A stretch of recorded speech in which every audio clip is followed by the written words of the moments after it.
very good friend of mine came to me and said, Arthur, let's buy Bitcoin.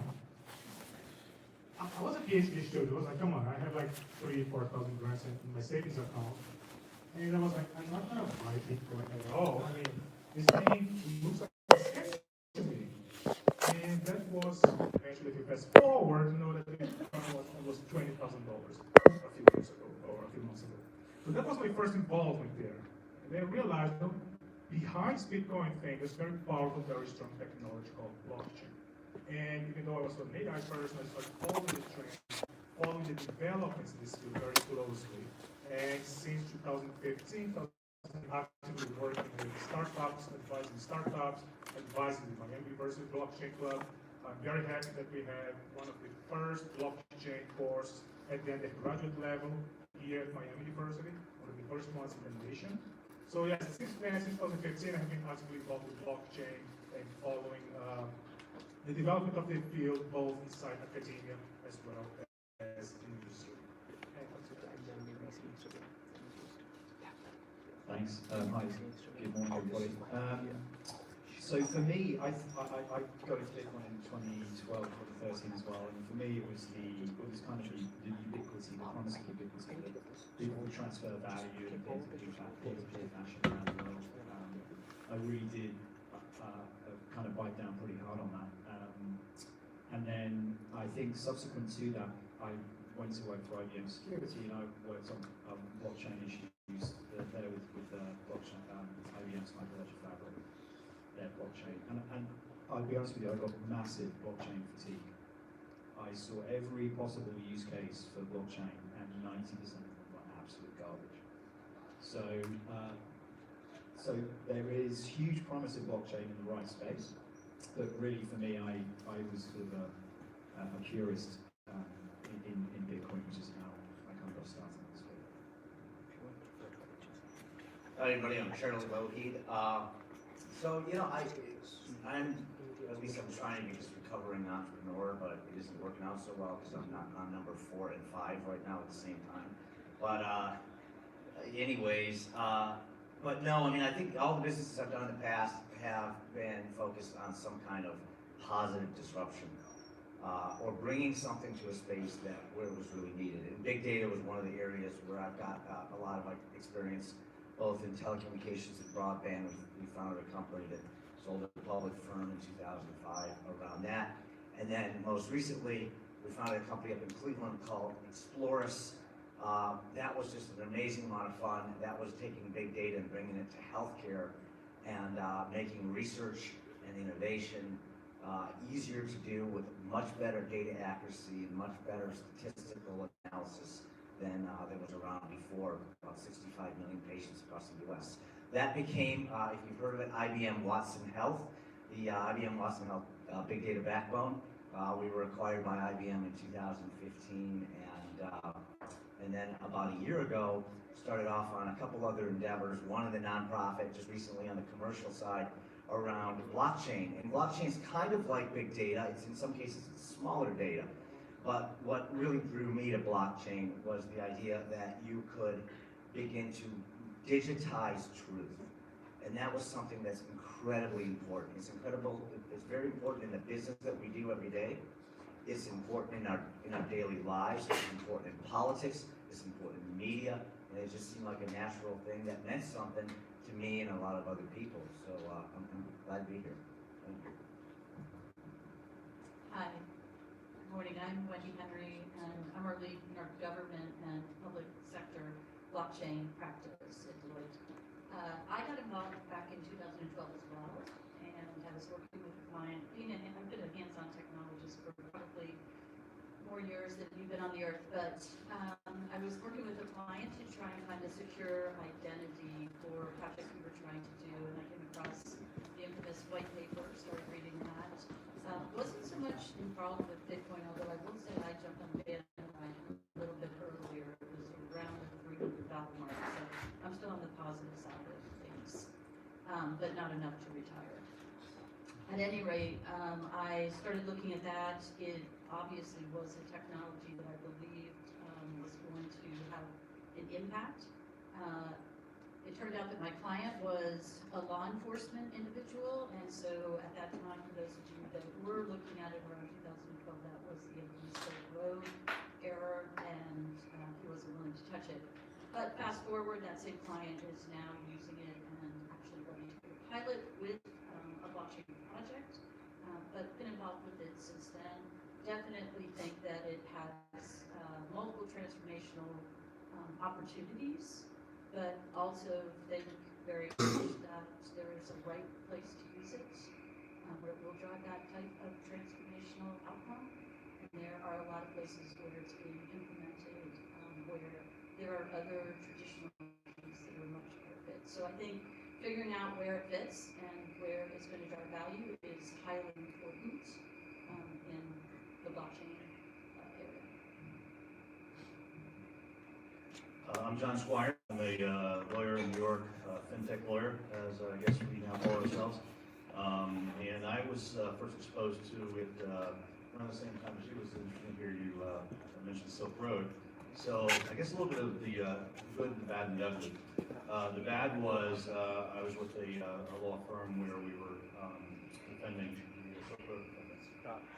The good is that in private practice, I got a call from Patrick Burns people at Overstock.com in Medici, and they asked me to come out and help them think about the intellectual property aspects of blockchain and developments, applications of blockchain.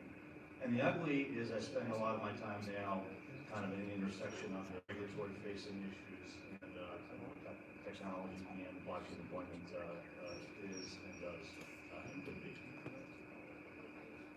Hi, I'm Basadi Chilasandi. So I've actually been watching for a while, mostly from the corporate company side, as not as much as from a consumer perspective. But I've taken over NGS for almost a year.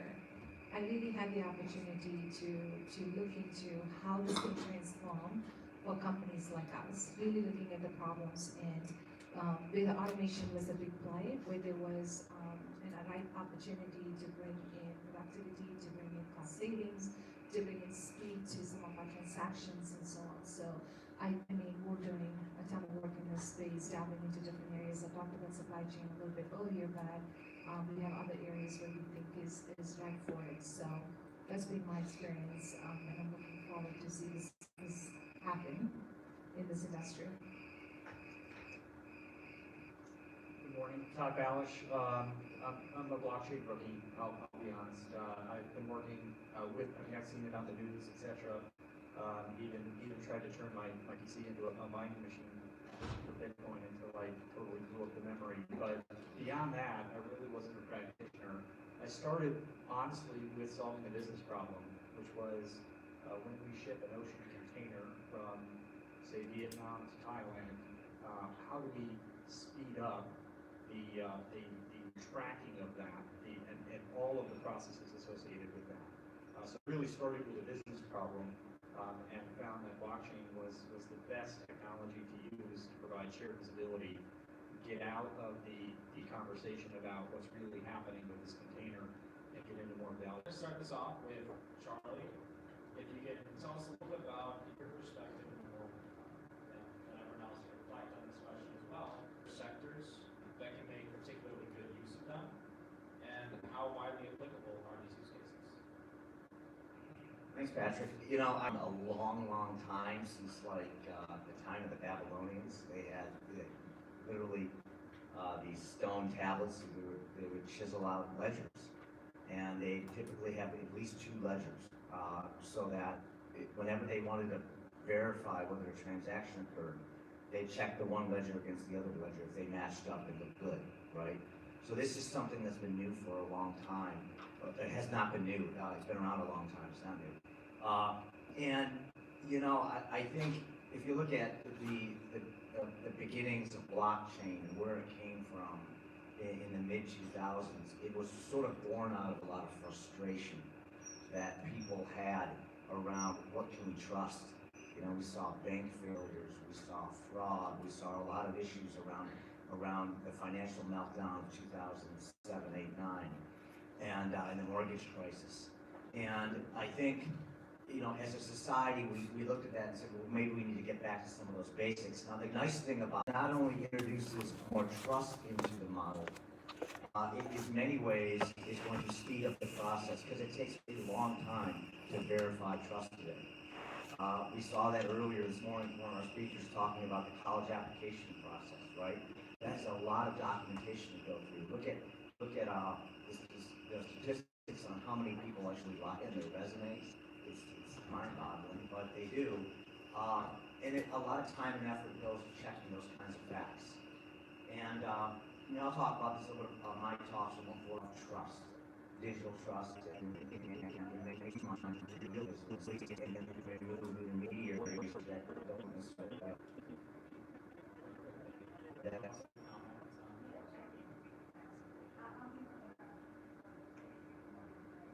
I'll get from the perspective from my company perspective. When you think about distributed ledger, it's basically three things: peer-to-peer networking, is distributed data, and then the cryptography, right? All the three things that Charlie mentioned. If I take that and look back into what can I do from a corporate perspective, there's so many different use cases that we can go after. Yeah, I was just gonna say that's a really good point, because I think, at its core, one of the ways also to look at blockchain, and distributed ledger. What technology are you most excited for? I think several of them were just named. If you think about it, if I can trust the data, if I have a shared view of information, analytics is going to be a big, just because it's in the blockchain doesn't make it true. Two parties may see the same event slightly differently. Analytics, I believe, is going to begin to highlight some of the differences in views. Again, I'll go back to a container. When a container shows up at a port, the trucking company is going to say, hey, I delivered it at this time. But the port company is going to say, actually, I'm going to deliver it at a different time. I think analytics on the blockchain, as I compare events, is going to help me drive insight into miscommunications. And those miscommunications between parties are going to be a big source of value to really drive a common view of those events. That's one. I think two is going to be, once I have a shared view of the data, it's going to drive an action. It's going to trigger a payment. It's going to trigger an invoice. It's going to trigger a goods receipt on a purchase order. And the ability to take the information that's in the blockchain and trigger actions within a corporate IT stack, I think is going to be another important point that drives value for companies. Perfect, thank you. Just one specific example. I was at CES this year, the Consumer Electronics Show, and a few people talked about blockchain innovation. Many people talked about blockchain combined with IoT, blockchain combined with autonomous vehicles, all the potential new technology coming out. There was one very interesting one startup in China that really caught my attention there. They said, no, when autonomous vehicles come, and this is autonomous vehicles or EVs, electric vehicles, now we have a bunch of cars that can drive by themselves, and they have this amazing battery there that can hold electricity, that's electricity. Why did we sell electricity autonomously? Now we can have a blockchain there behind the scenes where autonomous vehicles will be able to buy and sell, place orders there. So that's just amazing. It's a combination of blockchain, not just in isolation, but again, blockchain has to work together with IoT, as we talked before, as well as potentially disruptive technology coming out, like autonomous vehicles. That's where I see the future of blockchain. The one point I would add is going back to your point on the new business models, right? So I think blockchain, and you're absolutely right. I think every time we're playing with something, we are solving for some, but so many different opportunities are popping up that we have to thought through. And we'll be like, oh, you know what, you could do this because you've automated something, or you have trusted data now, or you eliminated all of these other waste in the system and so on. So I really believe from a business model, it's going to be key. Now, how do you identify that, and how do you make that transformation and bringing the culture and the organization and all that stuff, I think is going to be key, but that's where innovation is going to come. And then on the, one of the things we talked about already, that's kind of naming some of the hurdles in the space. So it's start with you. Discuss what do you think some of the biggest hurdles are in this space, and what are some of the biggest hurdles to adoption of blockchain technologies? I think the one big thing that comes that we face on a daily basis, and again, things will change as more and more people understand the technology, they understand how they can be used. Is not everybody is on the same page on this one, right? And to make things work, we need to bring everybody on the same page. And so I think that's the biggest challenge. I also see within the organizations or the knowledge level is completely different. I think there is an upskilling that needs to happen, in the organizations where people are really understanding how this works in context of all the other stuff that exists in the ecosystem. What do you take out and what do you put in? And so I think the whole knowledge base is another one that I think is a barrier. And the last one is just the trust that this is going to happen, right? The organizational leadership and the stakeholder investment, I think continues to be key in how do you prioritize this and how do you continue to drive the value, right? I think that's another big one. Absolutely. I would certainly agree that one of the biggest challenges is definitely education, which is at this university is with the cryptocurrency boom of 2017, primarily focused on the say they have to take a step fully understand what this technology is, what are the different applications of it, how does cryptocurrency play a role, is the tokenization of assets, and how does the actual information system work itself. But I would definitely say that does anyone else like to comment on some of the biggest hurdles in space? So I think there's some hurdles that are unique when you cross over from the public blockchains and cryptocurrency components into the enterprise. And I think one of the things that we see in slow adoption is, and this gets back to the new business models, is this is a mind-bending technology for corporations and entities to get their heads around. Because it's not a party of one, it's not a party of two, right? It's a party of 500 million. And so now you're talking about a technology or a solution. It's even not the technology, because I agree, it's only the technology is the smallest part of this. But you're talking about a solution that an entity is going to embrace where it's at the fringe of their business. They don't own it. And so it's going to be an ecosystem that develops, and that ecosystem is going to have to be founded because there's a lack of trust, but yet on trust, right?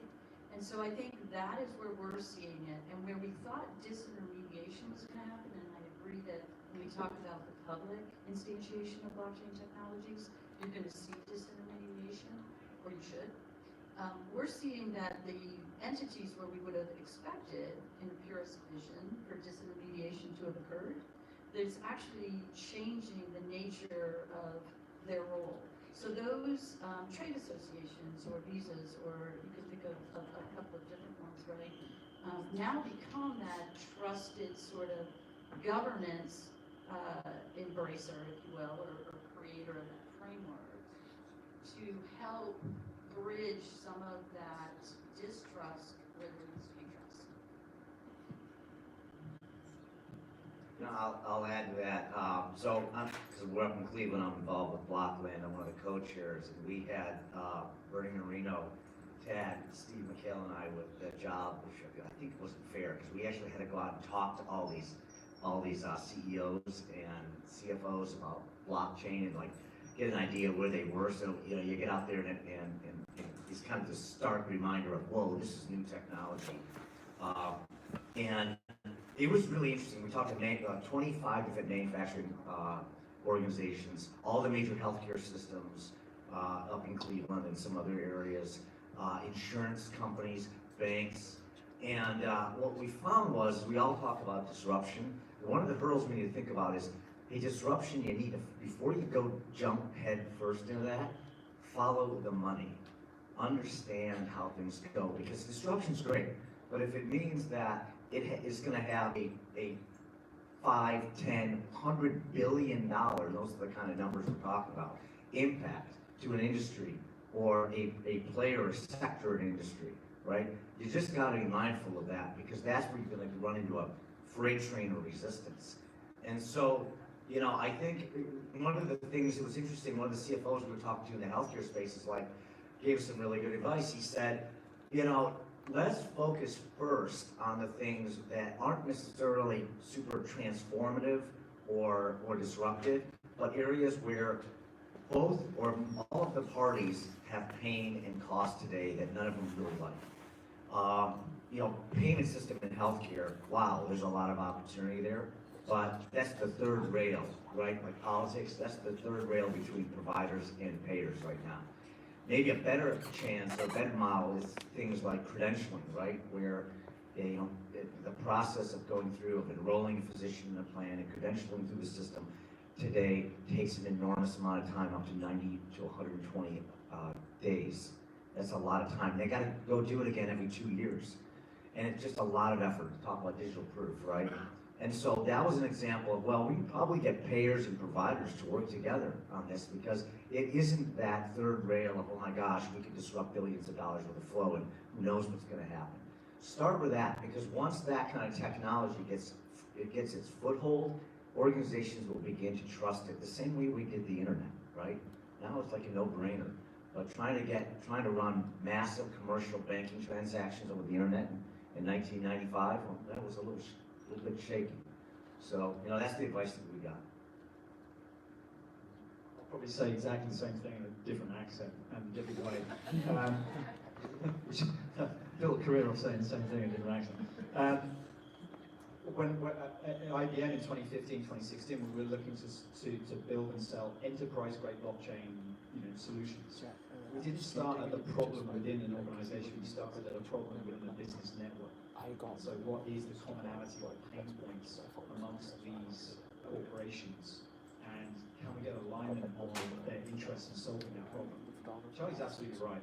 There's a reason why things are expensive sometimes, and it's because there are so many vested interests in complexity. Everybody takes their cut all the way through.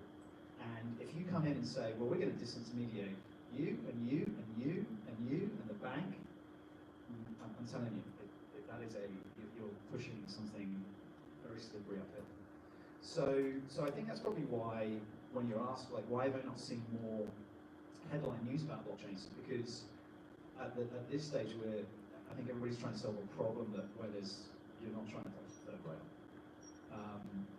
And there's a question in here about what's going to happen with the US.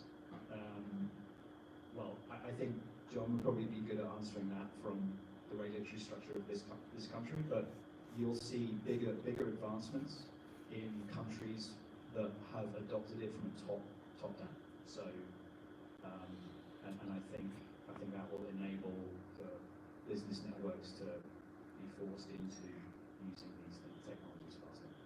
Perfect, thank you. Then I want to kind of go back to what each of you have talked about now, and really Wendy's point about how when we looked at blockchain and it was really hyped up, people were looking for it to be disintermediate different players in various industries and make them essentially obsolete. What you're seeing is a lot of these same people that were supposed to be disruptive really doing disrupting and trying to take on new role and new function within that within that process. So I have an interesting question, and this is pretty new news. I'm sure you guys have all heard about it. JP Morgan's CEO, Jamie Dimon,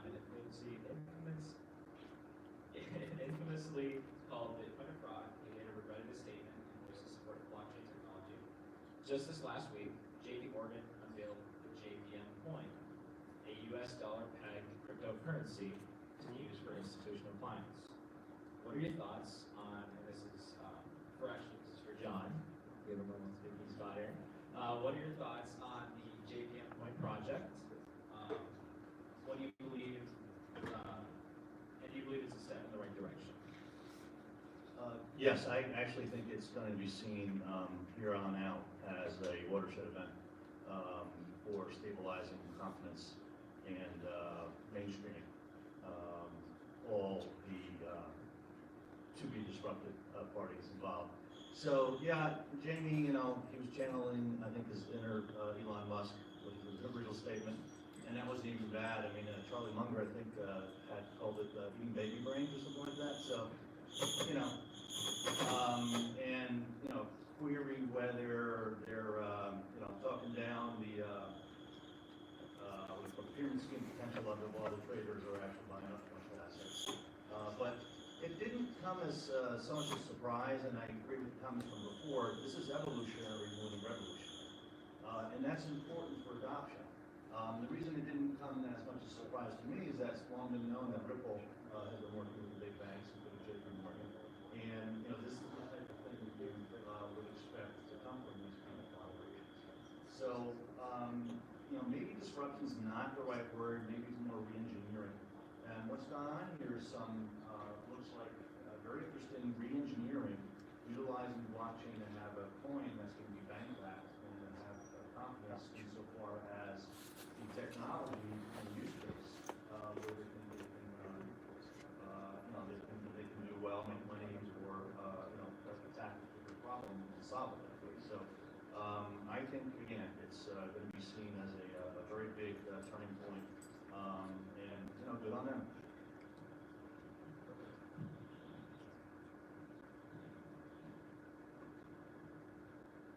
I think it's not a cryptocurrency, so I think that's we should also just take a deep knee bend there. It's not cryptocurrency. It's an interbank settlement token, right? So it actually solves a problem theoretically amongst the business network, right? So it's not a cryptocurrency, and it sounds like good because it says it's crypto, but it's not. And JP Morgan Securities Limited buys Bitcoin. And there's an interesting correlation between Jamie Dimon's public remarks about Bitcoin being a fraud and the volume and the amount of Bitcoin that JP Morgan Securities Limited UK buys within the 48-hour period after those public remarks. It's a coincidence, I'm sure. But so nevertheless, it comes back to that problem of solving it's a business network problem, and JP and all the banks have been working on it through Ripple. So yeah, I didn't think it was a crypto in the purest sense. I had a bunch of questions. But kind of on that same line of thought, we talked a little bit about Ripple, JPM point, permission blockchain versus the public blockchain. Luke, I want to start with you. How do you see the industry evolving in terms of public versus private, permission versus permissionless? Do you think that we'll see a lot of a hybrid approach to these technologies with some systems naturally be private and some systems be public? Or where do you see the balance between those two? Yeah, it's a good question, and I do cover this later on, so hopefully I'll make more sense of it later. But decentralized networks run off a variety of different philosophies about how they are organized politically, architecturally, and logically. And the reality is that corporations need a huge amount of oversight and trust in the system that they will not be, they just won't be allowed to use permissionless public networks very much for a variety of reasons. So I think taking the best bits of blockchain and distributed ledger technology and making it fit within what an organization or business network requires will, there's constant innovation going on behind the scenes within big corporations. That won't change. I don't really know, to be honest, where this is going to fall out in terms of how widely used some of this technology will be, because of these inherent sort of structural challenges that organizations face, which leaves a big space for new types of organizations to emerge. And that, I think, is probably a space to focus on in the future. Very true. So I'm going to ask one more question, and I want to open it up to the audience. For the rest of the time we have, so you guys can enter your questions for the panelists as well. But something I think that is on a lot of people's minds is this idea of smart contracts and their ability to disintermediate and remove redundancies and make certain occupations and processes obsolete. So this contracts are poised to disrupt many industries by self-executing processes, which are often very slow or costly to perform on legacy systems. Do you think smart contract technology will lead to reduced redundancies and the possibility of making some jobs obsolete? If so, where do you believe the biggest impact? Yeah, Patrick, that's a good question. I'll start off with, we have a long way to go on smart contracts. There have been, some of the biggest disasters in blockchain have been around smart contracts that didn't behave as well as we thought they would. DOA is a good example of that. And so, nothing didn't work, it just didn't behave how people thought it would. I think there's obviously opportunity for removal of intermediaries that don't add a lot of value today, right? But I think that's going to create new markets in other places, and new opportunities. So people talk about, in general, technology is eliminating a lot of jobs. Most of the jobs it's eliminating are the manufacturing jobs, unfortunately. The knowledge worker jobs are actually on the rise a little more, but who knows, AI may take care of that someday too.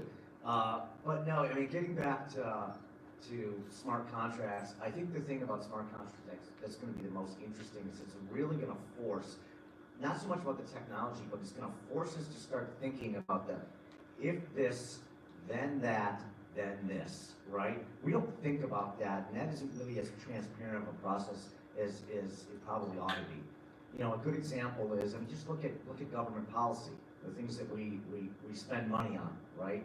We allocate money for certain things. Do we really have a strict, if this happens, then that happens, and then that payment occurs, right? We don't. And I think as we get closer towards value-based payments, we saw this in healthcare too, where instead of paying for the service being rendered, we're paying for health, right? Well, smart contracts could be a big play to that, where you use IoT and other medical devices where you can begin to really determine, okay, we'll pay for great outcomes. We'll pay for healthier people, not just emergency room visits. That too, but what we really want to do is avoid some of those things and improve well-being. So I think smart contracts have the opportunity to begin to do that in a lot of spaces. So, I think that's one of the things that over time will evolve. And, I'll leave you with this too, as my company begin to do some development around smart contracts. We're actually going to be building most of that, the contract part, behind the scenes, not using blockchain for that, because frankly, we're not sure some of the smart contract technology is ready yet. We'll move it there, we're committed to that, but we actually can move faster and build smart contracts on things like Java behind the scenes and whatnot than we can on actually trying to get those darn things to work in a big distributed model and to do something wrong. It's like Frankenstein, the robot that takes over the place. Thanks.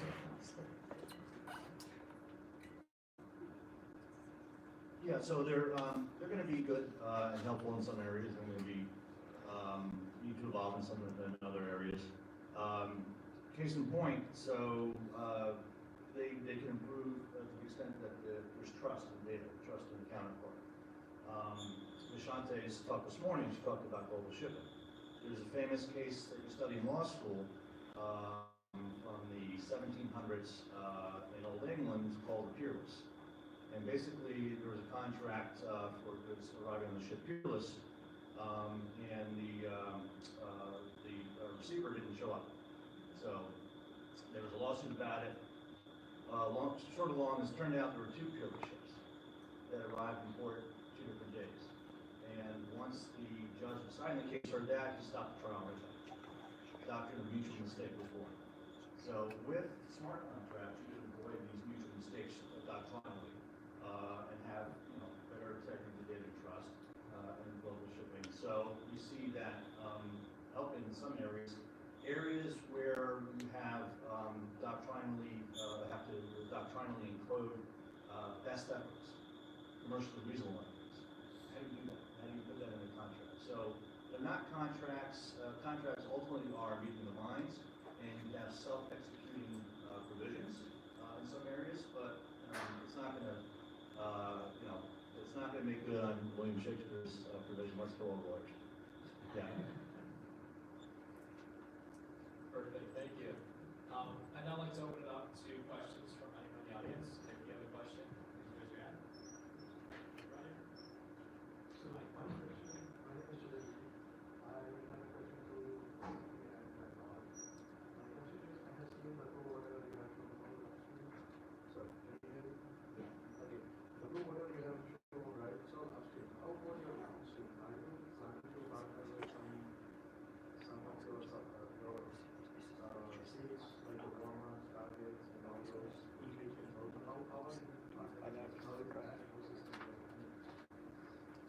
So it's a good question.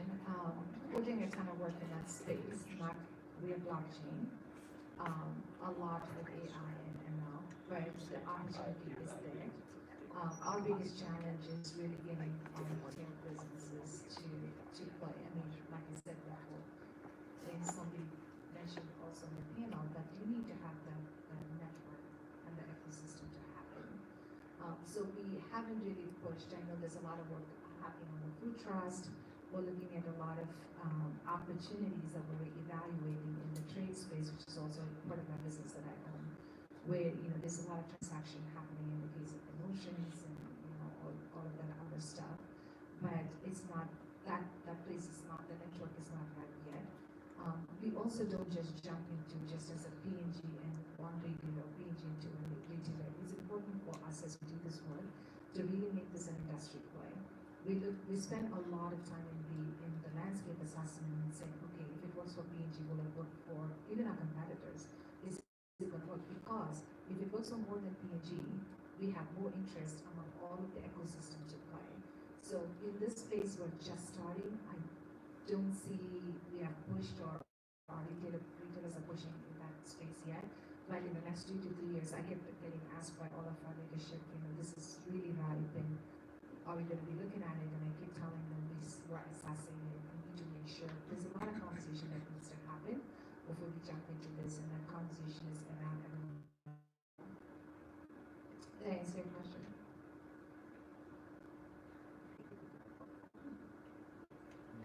So this question is probably more appropriate for John and or Wendy. So last year, I was one of the companies that was invited to testify in front of Congress. The House Committee for Financial Services had a cryptocurrency roundtable, invited key people in the industry to talk about the regulatory compliance, which ultimately resulted in the introduction of last session's Token Taxonomy Act, which we happen to also write the a position paper that became the code. So for you two in particular, your thoughts around the adoption of blockchain and in particular tokens as an internal unit of account and mechanism for tracking existing assets versus becoming some different new kind of asset class. What are your thoughts around, hey, it's just a better cap table management system versus do we really need new legislation that spells out some new type of asset class and securities treatment by the SEC or CFTC or the Treasury Department?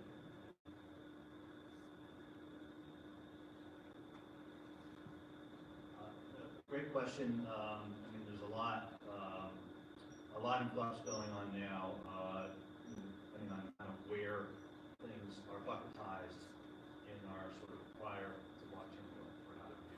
So, the state of Wyoming just passed legislation, I think before last, and I was talking with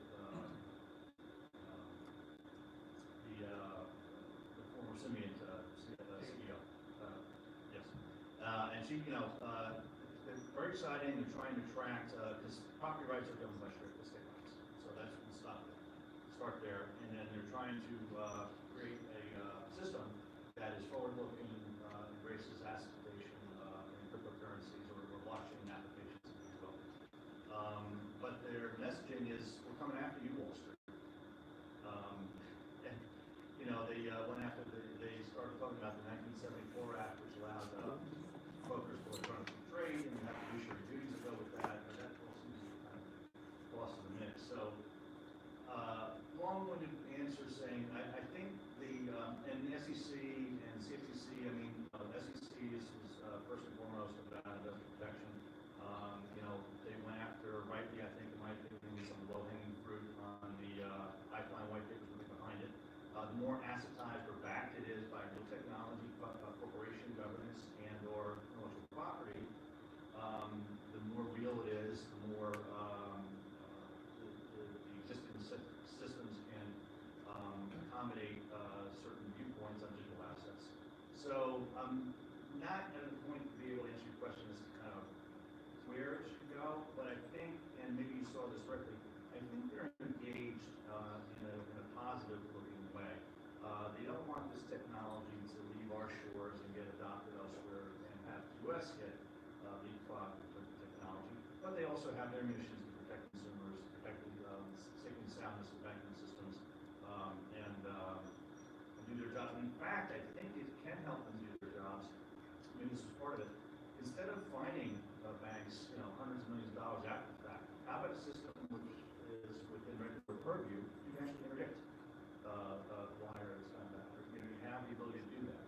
So it's coming along. I was encouraged by what I saw. And I was also encouraged by what's going on in Wyoming, even though they're in front of lines in sand. But that's healthy. You've got 50 states and 50 opportunities for these crucibles of property rights to develop, and then the market will select, I think, what's best. Yeah, I agree with, and Caitlin is doing an incredible job. Oh, sure. Yeah, in Wyoming, I had the pleasure of being out there 3 weeks ago, so going through a lot of the legislative prep with her. I think you will see, I believe it's going to be this week, and many of you are familiar with what the Chamber of Digital Commerce is, but it's lobbying group at Washington DC that does lobby government on behalf of the blockchain. They're going to have a call to action. And I think whereas we're seeing a lot more momentum at the state and local level along these lines, there's still, if you look at things between the CFTC, the SEC, the IRS, the classification of these tokenized assets, things in terms of is very different. Right? IRS is those properties, SEC is commodities, the other thing that I think is important is that those rules don't necessarily align with digital assets, regardless. So I do believe they're going to have to do something. I also believe that we are on the cusp of being economic. That there are many other governments who are in fact working towards, and this includes the EU, but working towards understanding this world and legislating appropriately. Being careful not to legislate to a standstill.